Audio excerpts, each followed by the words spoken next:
देंगे Bohr's model of atom.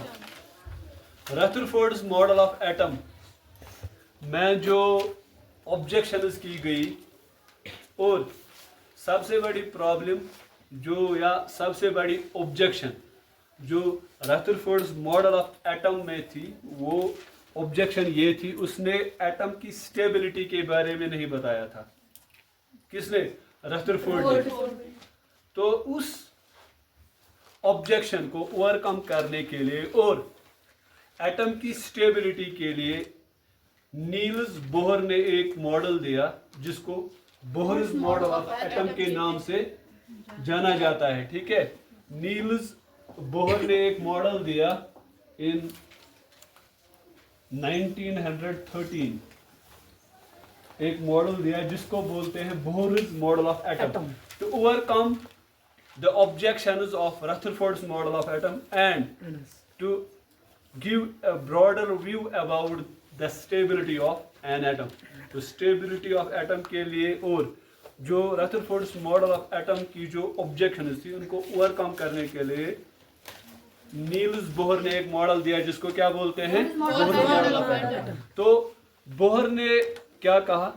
इसने कहा मैं ये मानता हूं जो इलेक्ट्रॉन्स होते हैं एक एटम में वो सर्कुलर पाथ में रिवॉल्व करते हैं या सर्कुलर पाथ में घूमते हैं। किसके इर्द गिर्द? न्यूक्लियस के अराउंड। इलेक्ट्रॉन्स जो होते हैं वो न्यूक्लियस के इर्द गिर्द घूमते हैं। ठीक है, तो कॉन्स्पिशियस जो बड़ी बात इसने कही, इसने कहा जो इलेक्ट्रॉन्स होते हैं वो न्यूक्लियस के इर्द गिर्द घूमते हैं, वो रिवॉल्व करते हैं अराउंड न्यूक्लियस, मगर यहाँ पे उसने बताया फिक्स्ड पाथ्स में। हाँ, फिक्स्ड पाथ होते हैं ये, यहाँ पे डिस्क्रीट पाथ्स होते हैं। फिक्स्ड पाथ्स में वो रिवॉल्व करते हैं किसके इर्द गिर्द? न्यूक्लियस के इर्द गिर्द। तो ये एक इंपॉर्टेंट पॉइंट था। और साथ में ये भी कहा जो इलेक्ट्रॉन्स इस न्यूक्लियस के इर्द गिर्द घूमते हैं, फिक्स्ड पाथ्स में घूमते हैं, जिनको ऑर्बिट्स बोलते हैं, और ये कोई रेडिएशन इमिट नहीं करते हैं, जैसा कि रदरफोर्ड को ऑब्जेक्शन की थी मैक्सवेल ने। इसने बोला हाँ ये बात सच है, वो घूमते हैं, इलेक्ट्रॉन्स घूमते हैं इस न्यूक्लियस के अराउंड, मगर वो फिक्स्ड पाथ्स या फिक्स्ड ऑर्बिट्स में घूमते हैं और इस दौरान वो कोई रेडिएशन इमिट नहीं करते हैं। तो अगर वो इमिट रेडिएशन नहीं करते हैं, इसका मतलब है जो इलेक्ट्रॉन्स इन डेफिनिट पाथ्स में घूमते हैं, जिनको इसने कहा ऑर्बिट या एनर्जी लेवल्स का भी नाम दिया इसने, या शेल्स का भी नाम दिया। किसने? बोहर ने इन ऑर्बिट्स को। तो कहा ये खाली इसी में रहेंगे। Out of indefinite number of orbits available to an electron in an atom, an electron remains fixed in a particular orbit. यानी बहुत सारे लातेदाद ऑर्बिट्स एक इलेक्ट्रॉन को अवेलेबल है एक एटम में, मगर वो हमेशा एक ही इस ऑर्बिट में फिक्स्ड होता है। हाँ, अगर वो उस ऑर्बिट को चेंज करेगा तो उसके लिए या तो अगर यानी एक ऑर्बिट से दूसरे ऑर्बिट में चला जाएगा, या तो उसको एनर्जी गेन करनी है या एनर्जी लॉस करनी है। I will tell you about this ahead of the topic. अब देखो इस तरीके से उसने क्या कहा, जो मैक्सवेल ने कहा था, फिर रदरफोर्ड के हिसाब से एक एटम ये अनस्टेबल है, फिर कोलैप्स हो जाता है इलेक्ट्रॉन जब घूमेगा न्यूक्लियस के अराउंड, और आहिस्ता आहिस्ता वो अकॉर्डिंग टू मैक्सवेल जो रदरफोर्ड ने कहा था, रदरफोर्ड ने खाली ये कहा था ये जो इलेक्ट्रॉन्स हैं ये घूमते हैं किसके इर्द गिर्द? न्यूक्लियस के इर्द। तो मैक्सवेल ने कहा जो भी ऑब्जेक्ट या जो भी चीज सर्कुलर मोशन में घूमता है या एक्सीलरेटेड मोशन में होता है, तो वो लूज करेगा energy continuously in the form of radiation और लाइट। तो इलेक्ट्रॉन भी अगर सर्कुलर मोशन में घूमता है एक न्यूक्लियस के अराउंड, तो वो भी क्या करेगा? Loss energy in the form of radiation. तो एक वक्त ऐसा आएगा जब इस इलेक्ट्रॉन के पास कोई एनर्जी नहीं रहेगी। जब एनर्जी नहीं होगी तो ये न्यूक्लियस के नजदीक, न्यूक्लियस इसको फोर्स ऑफ अट्रैक्शन से अपनी तरफ खींचेगा। तो जब न्यूक्लियस तक इलेक्ट्रॉन पहुंचा तो पूरा एटम का स्ट्रक्चर ही कोलैप्स हो गया, तो एटम रहेगा ही नहीं फिर, जो कि हकीकत में ऐसा होता ही नहीं है। तो इस ऑब्जेक्शन को ओवरकम करने के लिए क्या नील्स बोहर ने एक मॉडल दिया जिसको बोलते हैं बोहर्स मॉडल ऑफ एटम। तो उसमें इसने क्या कहा, इसने कहा ये सर्कुलर मोशन में घूमते हैं मगर फिक्स्ड पाथ्स में, ये फिक्स्ड पाथ्स में घूमते हैं। तो इसमें इनको बोलते हैं जो फिक्स्ड पाथ्स या डिस्क्रीट एनर्जी लेवल्स इनको बोलते हैं। इनमें जब एक इलेक्ट्रॉन घूमता है उसमें इसको एक फिक्स्ड अमाउंट ऑफ एनर्जी होता है। क्या होता है? Fixed amount of energy. Fixed amount of energy. किसको फिक्स्ड अमाउंट ऑफ एनर्जी होता है? इलेक्ट्रॉन को। यानी जब ये इलेक्ट्रॉन इस ऑर्बिट में घूमेगा, इसको एक फिक्स्ड एनर्जी की क्वांटिटी होती है, अमाउंट होता है, और वो इसमें घूमने के वक्त रेडिएशन इमिट नहीं करता है। तो इसका मतलब है इलेक्ट्रॉन को एनर्जी लॉस नहीं होगी, उसको न्यूक्लियस अपनी तरफ नहीं खींचेगा, पर फिर ये इलेक्ट्रॉन यहां नहीं पहुंचेगा। किसमें? न्यूक्लियस में। तो इसने पहले ये बताया स्टेबिलिटी के बारे में। पहला जो पोस्टुलेट है वो इसने बताया एक इलेक्ट्रॉन कैसे स्टेबल होगा।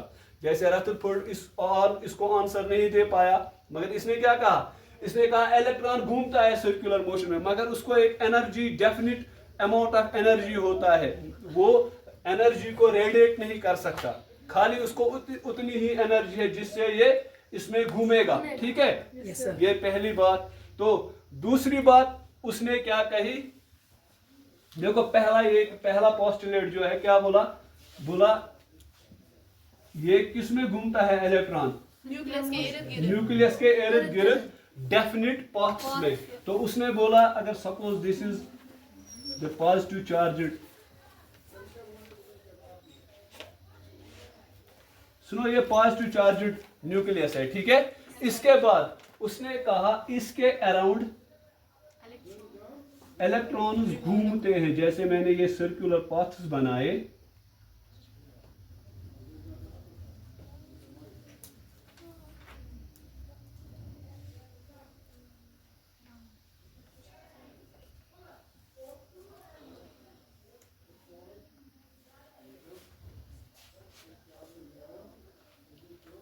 सुनो।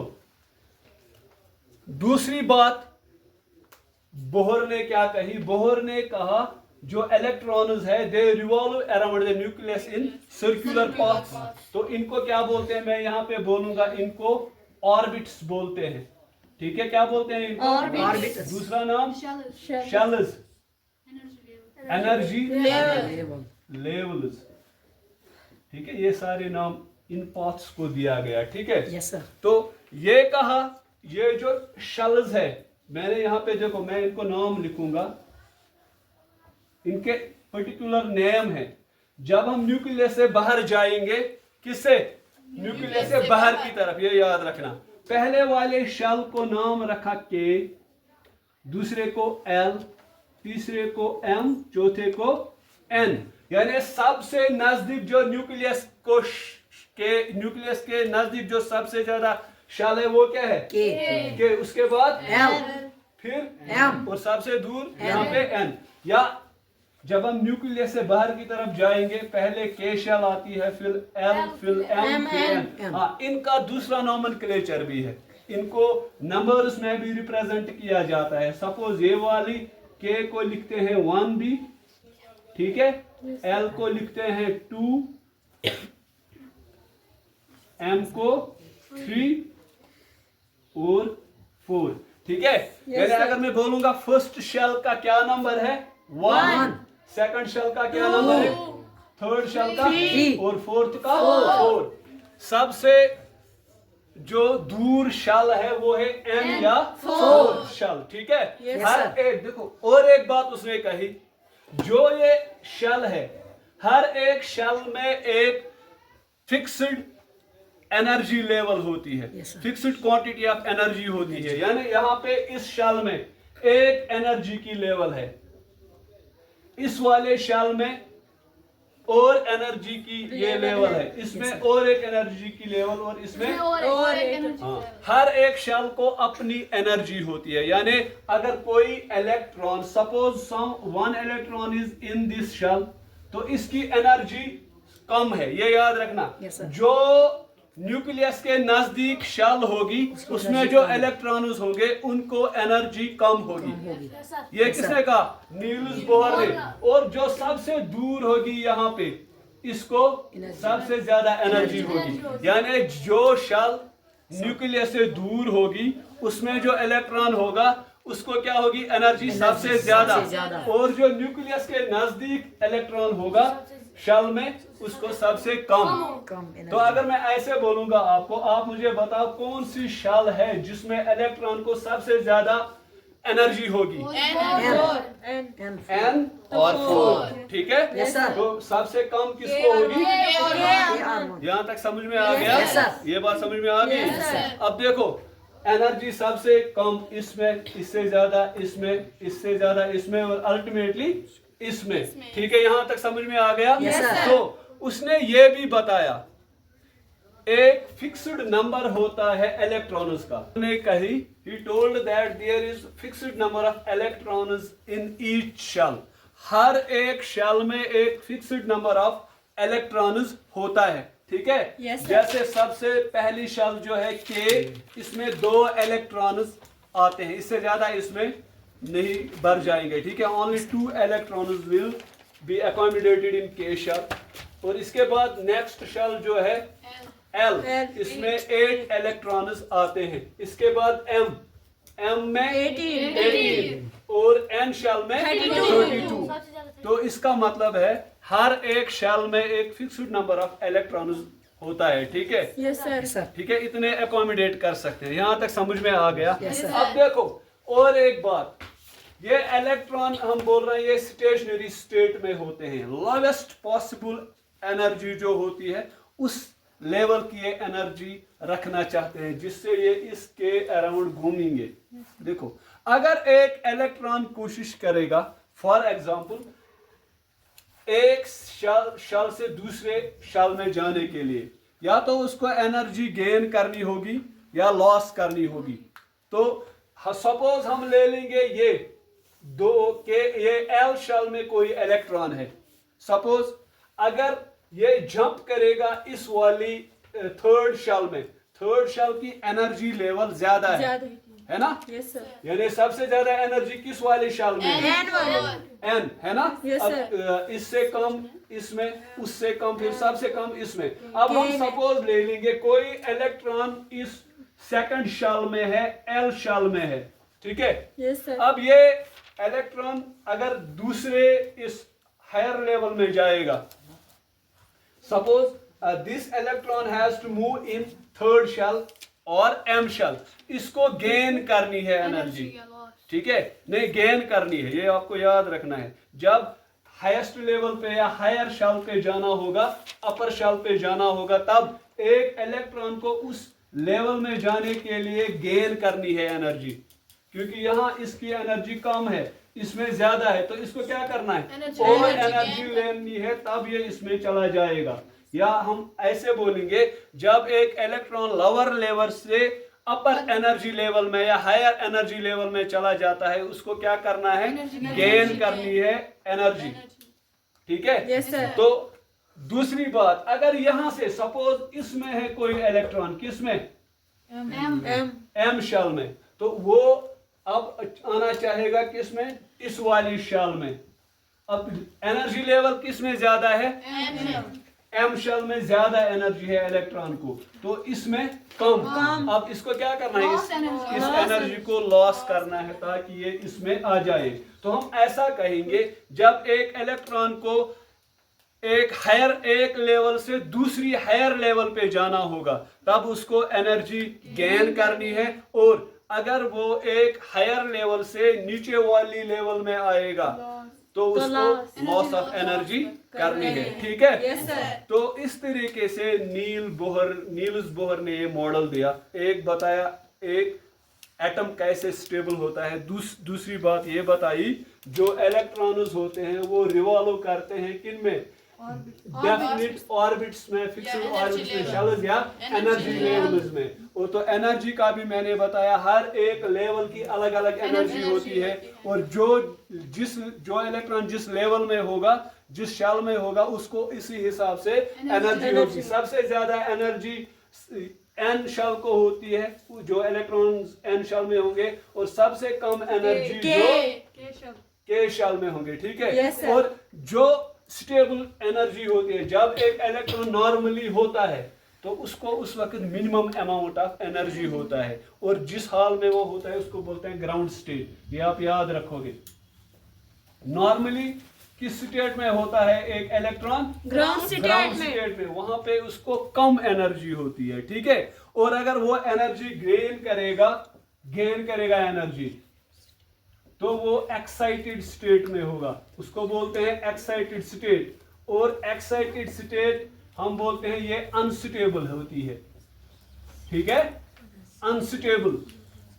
एक्साइटेड स्टेट का मतलब है यहाँ पे वो इलेक्ट्रॉन जो है वो स्टेबल नहीं है।